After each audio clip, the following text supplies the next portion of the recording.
अपना परिचय देना चाहता हूं। मैं पेशे से एक डॉक्टर हूं और बाबा साहब के बारे में कुछ कहने से पहले मैं एक बहुत ही महान आत्मा के बारे में आप लोगों को बताना चाहता हूं। उस परम पूजनीय इंसान का नाम है छत्रपति साहू जी महाराज। साहू जी महाराज एक क्षत्रिय वर्ग से आते थे और मैं उनको कोटि कोटि नमन करता हूं, क्योंकि उन्होंने एक ज्ञान का दीपक उसे पहचाना और उसे बुझने नहीं दिया, और वह दीपक आगे चलकर बाबा साहब भीमराव अंबेडकर में बदल गया। तो मैं एक बार फिर से एक नारा लगाना चाहता हूं, जय भीम, जय भीम, जय भीम, जय भीम, नमो बुद्धाय। अब मैं अपनी बात को शुरू करने से पहले थोड़ा ये वर्ण व्यवस्था के बारे में बात करना चाहता हूं। ये वर्ण व्यवस्था है क्या, ये मनुवाद है क्या? वर्ण व्यवस्था के अंदर इन ब्राह्मणों ने एक व्यवस्था बनाई है जिसको इन्होंने 4 वर्गों में बांटा है। मेरी उंगलियों के इशारे से आप समझ सकते हैं। पहला वर्ग है क्षत्रिय वर्ग, दूसरा वर्ग इन उंगलियों की लंबाई से ऊंचाई से आप समझ सकते हैं किसको कहां पे रखा है इन ब्राह्मणों ने। ये जो बीच वाली उंगली आती है, यहां पे इन्होंने अपने आप को सर्वश्रेष्ठ घोषित किया है। और जो इस समाज में ताकतवर पार्टियां थी, मतलब ताकतवर लोग थे जिन्हें क्षत्रिय कहा जाता, उनको अपने साथ में ले लिया और साथ ही एक वैश्य को अपने साथ में ले लिया ताकि इनका खाना दाना पानी सब कुछ चलता रहे। बाकी बचे हुए जो भी लोग हैं, अगर आप इन 3 वर्गों के अंदर नहीं आते हैं तो आप शूद्र की कैटेगरी में रखे गए हैं। शूद्र मतलब सेवक। ब्राह्मण कभी भी अपने आप को हिंदू नहीं कहता है, और यदि कोई ब्राह्मण अपने आप को हिंदू मानने के लिए तैयार है तो मैं हिंदू हूं। ब्राह्मण अपने आप को हमेशा सदैव ही सनातनी बोलता है, और जब भी कोई कथा भागवत होता है तो उसमें सनातन धर्म की जय बोलता है, हिंदू धर्म की जय कभी नहीं बोलता है, क्योंकि हिंदू नाम का कोई धर्म है ही नहीं। हिंदू सिर्फ एक वर्ण व्यवस्था के अंदर आता है। अब शूद्रों के लिए इन्होंने बड़े अच्छे अच्छे काम बांट दिए। शूद्र ऊपर न निकल जाए तो मैं एक जाति के बारे में, जाति विशेष के बारे में बात करना चाहता हूं, जिसको इन्होंने चमार का नाम दिया था। चमार या इसको बोल सकते हैं आप चर्मकार। चर्मकार का काम था आपकी उम्र को बढ़ाना। कैसे? उसने एक मरे हुए जानवर की चमड़ी से अपनी तकनीक को लगाकर उससे एक जूता बनाया, जिस जूते को पहनकर आप जंगल में झाड़ियों में जाते हैं, आपका पैर सुरक्षित रहता है सांप से, बिच्छू से। इससे आपकी उम्र बढ़ रही थी और वह चर्मकार उस जूते का व्यापार करके अपने घर को चला रहा था। तो इन्होंने उसे दलित घोषित कर दिया, नीच घोषित कर दिया, इसका छुआ हुआ पानी नहीं पीना है। तो मैं आप लोगों से सवाल करना चाहता हूं, क्या चमार अछूत है? तो उसका बनाया हुआ जूता क्यों नहीं अछूत है? उसका बनाया हुआ जूता आप क्यों पहनते हैं? चमड़े की बनी हुई चीजों को मंदिरों में प्रवेश नहीं करवाया जाता है। मंदिरों में चमड़े के बने हुए जूते पहन के नहीं जा सकते, आप बेल्ट पहन के नहीं जा सकते, चमड़े का जैकेट पहन के नहीं जा सकते। तो मेरा एक सवाल है, उस मंदिर में वो ढोलक किस चीज से बनाई गई है? ढोलक को निकाल देंगे तो गाना बजाना नहीं कर पाएंगे, पब्लिक को इकट्ठा नहीं कर पाएंगे, नाच गाना नहीं कर पाएंगे। इसलिए ढोलक की उन्होंने स्वीकृति दे दी, मंदिरों में रह सकती है। एक चमार का बनाया हुआ बेल्ट जूता मंदिर में नहीं जा सकता। इस दुनिया का सबसे बड़ा मंदिर अगर है तो वह है विद्यालय। विद्यालय में कभी भी आपको यह नहीं बताया जाता कि आप जूता उतार के आओ। सबसे बड़ा मंदिर है जहां पे जूता प्रवेश करवाया जाता, जूता पहन के ही आना है। और विद्यालय एक ऐसी जगह है जहां पर जातिवाद नहीं होता है, क्योंकि मैं किसी को चैलेंज में, हर इंसान को चैलेंज कर सकता हूं। आप स्कूल के अंदर जाके बता के दिखाइए, ये बच्चा नीची जात का है, ये ऊंची जात का है, ये हिंदू है, ये मुसलमान है, ये सिख है, ये ईसाई है। क्यों नहीं बता पाएगा? क्योंकि विद्यालय के अंदर एक व्यवस्था है, हर एक बच्चे के कपड़े बिल्कुल सेम रहेंगे, उसके जूते सेम रहेंगे, शर्ट सेम रहेगी, इसलिए नहीं पहचान पाते हैं। तो विद्यालय जाना कितना अनिवार्य है, वहां पे आपको समानता का अधिकार मिलता है। और हमारे बाबा साहब ने प्रत्येक मनुष्य को अपना मत रखने का, समान रहने का अधिकार दिया है। अब मैं बात करूंगा इस मनुवादी विचारधारा की। मनुवादी विचारधारा के अंदर ये ब्राह्मण चाहते हैं कि आप अपने घर का सारा धन हमें दे दें, या आप देखिए किसी भी मंदिर में कोई पूजा पाठ होता है तो वहां पे देखा जाता है ये दलित है, ये कैसा है, ये ऊंचा है, ये नीचा है, सब कुछ देखा जाता है। चमार के हाथ का छुआ हुआ पानी नहीं पीते हैं, और ये ब्राह्मण चमार के हाथ से निकला हुआ, उसके हाथ से निकला हुआ नोट, उस पर उसने अपना थूक लगाया हुआ है, उसको अपनी पॉकेट में रख लेते हैं।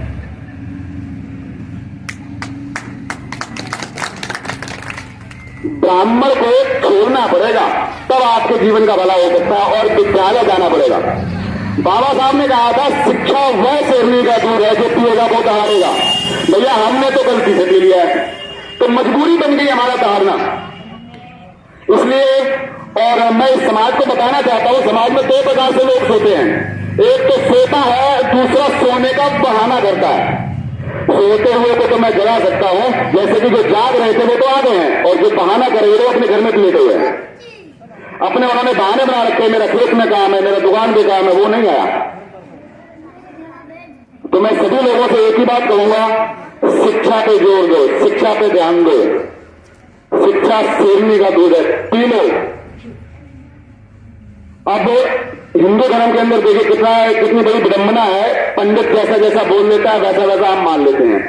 पंडित कहता है, जो पुजारी होता है वो कहता है हमें पूजा के दौरान मांस का सेवन नहीं करना चाहिए, मांस का इस्तेमाल नहीं करना चाहिए। अगर आप नहाते जाएंगे तो मैं साबित कर सकता हूं आप अपनी बॉडी पे चर्बी लपेट के आए हैं, क्योंकि जितने भी साबुन नहाने के हैं उनमें जानवर की चर्बी का इस्तेमाल किया जाता है। मेरी बात पे यकीन ना हो तो गूगल पे सर्च कर लो, किसी भी नहाने वाले साबुन में एनिमल का फैट यूज किया जाता है ताकि आपकी स्किन पे सूखापन ना आए, रूखापन ना आए, वो चिकनी रहे। तो मुझे बताइए, आप मंदिर जा रहे हैं, इनके हिसाब से काम कर रहे हैं और चर्बी को लपेट के जा रहे हैं, तो ये ठीक है? दूसरी बात और कहना चाहूंगा, जो महिलाएं लिपस्टिक का इस्तेमाल करती हैं, कभी जानने की कोशिश की ये बने किस चीज से है? इसमें भी जानवरों की चर्बी का इस्तेमाल किया जाता है। लोग प्रसाद में चीनी का इस्तेमाल करते हैं, चीनी गन्ने से बनाई जाती है और उसके अंदर हड्डियों का चूरा मिला के उसको साफ किया जाता है, तो वो पवित्र कैसे होगी? वो तो मांसाहार है। इस दुनिया में हर एक व्यक्ति मांसाहारी है, क्योंकि जो दूध का सेवन करता है वो मांसाहार है। दूध किसी भी पेड़ पौधे से नहीं आया है। नहीं तो आप बताइए शाकाहार कैसे है? साग सब्जी से उत्पन्न होने वाले आहार को शाकाहार कहते हैं, मांस से उत्पन्न होने वाले को मांसाहार कहेंगे। लेकिन पंडितों ने, इन ब्राह्मणों ने अपनी साजिश के तहत आपके दिमाग में ठूस रखा है दूध शाकाहार है और प्याज लहसुन मांसाहार है। तो कोई मुझे बताएगा ये प्याज और लहसुन ये शाक है या मांस है? लेकिन हम पंडितों की, ब्राह्मणों की बातों में आ जाते हैं और अपने जो धन है उसको उनके ऊपर लुटा देते हैं।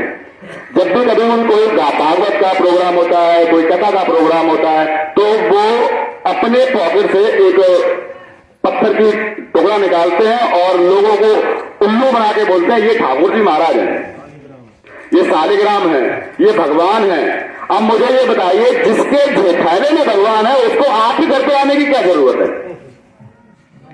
वो आपके घर से आपके मुंह से निकला हुआ थूक लगा हुआ कागज का टुकड़ा लेके जाता है। अब मुझे ये बताइए, जो नोट है ये है क्या? इस कागज पे एक बात लिखी रहती है, मैं धारक को इतने रुपए अदा करने का वचन देता हूं। यह गवर्नमेंट की एक गाइडलाइन है, सिर्फ इसी को नोट कहा जाता है। नोट मीन्स लिखी हुई एक बात। यह सरकार ने प्रमाणित करके उस कागज पे लिखा हुआ है, जिस भी इंसान के पास यह कागज का नोट, जितनी मात्रा का नोट रखा होगा वह उतने रुपए रखने का अधिकारी है। आप 10 रुपए का नोट एक कुत्ते के गले में डाल देंगे तब भी उसकी कीमत वही रहती है। नोट को जितना मर्जी गंदा करो, मैला करो, कीचड़ लगा दो उस पे, उसको निकाल के जैसे आप बाहर करेंगे तो कोई भी ब्राह्मण उसको लेने से मना नहीं करता है। और जबकि एक नीच जाति के बंदे के हाथ से पानी पीना उसके लिए दुश्वार है। कितने लोग मेरी इस बात से सहमत हैं? यदि मैं अपने इन विचारों के जरिए से आप लोगों में एक भावना जागृत करना चाहता हूं, इन ब्राह्मणों का आपने बहिष्कार करना पड़ेगा, तभी आप कुछ कर सकते हैं अपने जीवन में। एक छोटी सी कहानी के साथ मैं आपसे एक बात अपनी रखना चाहूंगा। जैसे ही किसी इंसान के घर में कोई बच्चा पैदा होता है, अब देखिए मजेदार बात कितनी है, उस बच्चे का लालन पालन पोषण करने के लिए उसकी मां जिम्मेदार रहते 9 महीने तक अपने कोख में उसको संभाल के रखती है। और जब वो बच्चा पैदा होता है तो उसके पैदा होने से लेकर उसकी पढ़ाई लिखाई का सारा खर्च उसका बाप उठाता है। अब उस इंसान के अंदर इतनी हिम्मत नहीं है, इतनी ताकत नहीं है अपने बच्चों को अपनी मर्जी से नाम दे सके।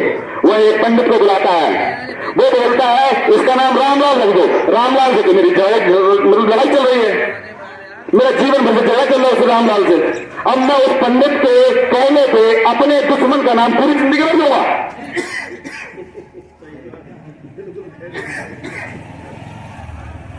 तो मैं एक ही चीज कहूंगा, जो भी आप कथा भागवत पांडाल या जो भी सजते हैं, इनमें आप पैसा जो भी इकट्ठा करते हैं और उस पंडित को दे देते हैं, वह पंडित करता क्या है ये देखिए। सबसे पहले मैं बताना चाहूंगा, वह उसी गांव की कन्या को, जिस गांव में वो पहले सबसे पहले ये देखते हैं इस गांव की जनसंख्या आबादी कितनी है, तो वह अनुमान लगा लेता है यहाँ पे 100 लोग हैं तो 20 कन्याएं होंगी, तो 20 कन्याओं 21 कन्या बना के बुला लेता है। 21 कन्याएं, उनको एक मटका पकड़ा देता है, एक कुम्हार के घर से बना हुआ एक मिट्टी का बर्तन। जैसे ही वह शास्त्री पुजारी पुरोहित आता है तो उस मटके का नाम बदलकर, मतलब उस घड़े का नाम बदलकर मटका मतलब कलश रख देता है और कहता है उन महिलाओं से कि इस कलश में आप अपने गांव के आसपास में जो भी नदी, पोखर, तालाब है वहां से पानी भर के लेके आइए। अब जैसे उस मटके में पानी चला जाता है, उस कलश में अब गंगा जल आ गया उस पंडित के हिसाब से। अब उस मटके को वह अपने पंडाल के ठीक नीचे रखता है, यानी कि आपकी सारी श्रद्धा उस मटके के अंदर है। उस मटके की ऊपर उसने अपना पंडाल लगा रखा है, उस पर बैठकर तांडव करता है 7 दिन, 10 दिन, 21 दिन, जैसा गांव समाज के अंदर भीड़ है, जैसा उसको मनाया गया है। जिस दिन जाता है ना सर, उस दिन वह कहता है इसको जहां से भर के लाए थे वहीं पे पटक दो। यह इस बात का सबूत है, सामने बैठी हुई जनता बिल्कुल ही बेवकूफ है, पागल है। और जिस दिन जाता है ना, उस दिन सिर्फ पैसा लेके जाता है, बाकी चीजें बंटवा देता है। तो क्या पैसे को प्रसाद के रूप में नहीं बांटना चाहिए इसको पंडित को? कभी बांटा है? वो इसलिए नहीं बांटता है क्योंकि उस पैसे का इस्तेमाल वह अपने परिवार का निर्वहन करने के लिए करेगा, अपने परिवार के बच्चों को उच्च शिक्षा दिलाने के लिए करेगा। जब उस पुरोहित का बच्चा उच्च शिक्षा प्राप्त करेगा तो भैया सीधी सी बात है, उच्च पद पर वही बैठेगा। हमें उसने वो याद दिया है, कांवड़ में जाओ। मैं एक प्रत्येक इंसान को एक मौका देता हूं 2 लाख रुपए कमाने का। यदि वह एक ब्राह्मण का बच्चा कांवड़ यात्रा में दिखा दे तो मैं उसे 2 लाख रुपए का पुरस्कार दूंगा।